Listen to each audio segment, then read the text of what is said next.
Jeff here. Just saw a LinkedIn post. I think it's Carrie, the one that brought this up, about uh, truth and daring to call out or not. And so I want to answer this based on my experience. So um, I have, I have been writing a number of, articles and books that have become video series on working with the French, working with the Germans, understanding work with Americans. I've got actually a few others working with the Caribbeans, working with the Indians from Eastern, East India, the Indian subcontinent, and working with the Chinese. I've got a few others coming too, and a lot of these are calling out stuff, but in the sense of stating what is appropriate in a given culture, in that bubble, in that cultural bubble, and then stating what is difficult and creates contention between cultures when they're not working together, not they have to negotiate things, and that becomes where it's difficult. So I have to state these things, right? Um, to show that some things that are strong and powerful in a culture might be actually be very problematic in working with another culture. So let's say that I do a lot of this. Okay, just culture point of view. Also, I've been a process auditor since 2005. Okay, so and a process auditor not just from development. I mean for production, for sales. I mean HR. I've done it for even a full company, and I've been doing this since 2005 on an ongoing and on and off basis in four different companies. Right. So and have led and started up entire initiatives of it. But and have been through. I got a lot of gray hair from that one. That type of role, right? So, but in an audit, you call stuff out, right? You find the problems, and then you have to find it, document the findings and observations, and you have to state if things are non-compliant, right? And so, I deal with this, right, as an auditor. And when you do this as an auditor, you there are times when you got to be careful. But the thing is, you're protected, right? But the thing is, what do you do when you do it when you're not in an audit cycle? That's the issue, right? So, and I've had my experience with that, right? So, but I still continue to do it.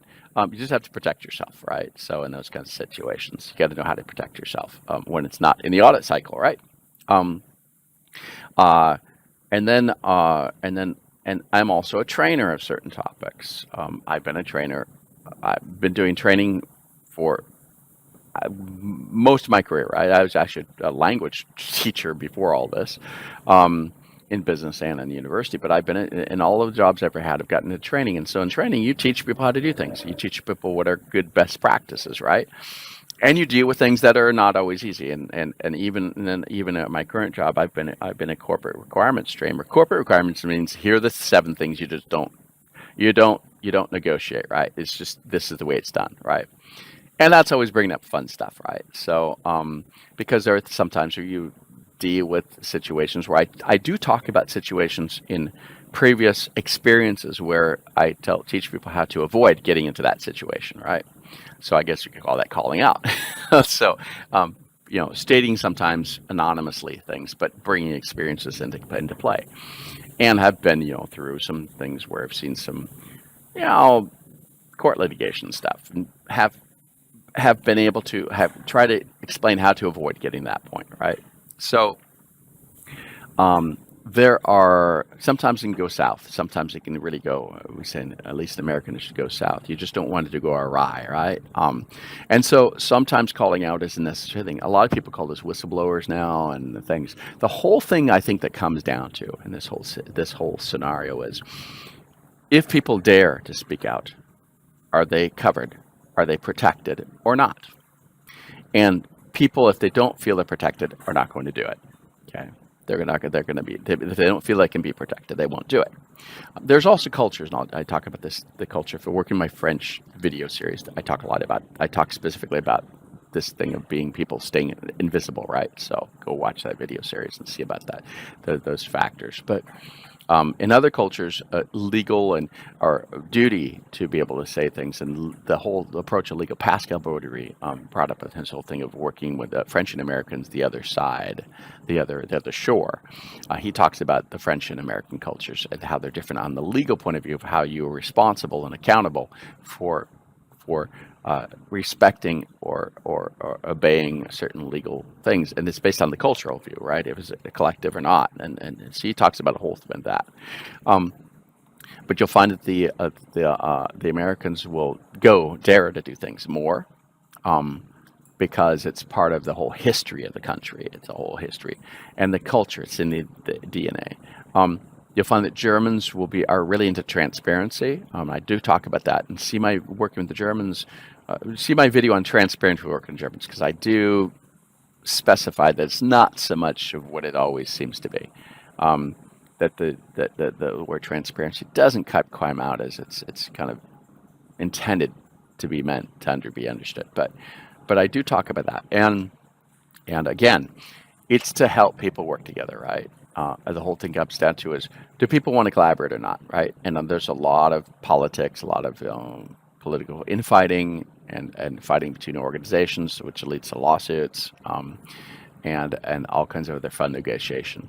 But it all comes down to is, how much do they want to collaborate or not? And how much, or are they trying to block collaboration, right? So, or not just collaboration, be able to provide a service or something, and then do the people block that by using things to do it? What's the intention behind it? And if it's to make things better, then it's good and necessary. If it's not to make things better, then it's to destroy something. That's another thing. But that all comes down to intentions, and intentions are hard to figure out, right? So at least I think that's people, if they feel they'll be reprimanded, reproached, or something, or called out in front of other people, and I've seen a lot of this stuff. It happens. People just will not want to call things out. Right? They don't want to say anything. They'll shut up. They just will avoid saying anything, and stay behind the scenes and let things ride until they retire. Right. So, and then other people will go for it and say, "Too bad.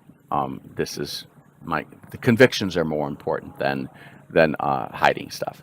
This is delicate territory, and I've had plenty of experiences going through this, and I choose to. I make my choices at certain points, but I've got a background. I've got a pretty good credibility in the field of being someone that's going to share and to state the truth, right? But the problem with the truth is always depending on your cultural point of view, right? Because it kind of depends on what your value system is. So this is kind of interesting territory, because truth is not always absolute. Okay, it all depends on what culture you're from and how that culture views certain things. And it's a kind of a hard thing to it takes time to dig down into it, and dive down and figure out how these figure, because different values and different cultures don't always align. So that's at least my thoughts on it. But I hope this contributes to the dialogue on the debate, whatever we want to call it. Thanks.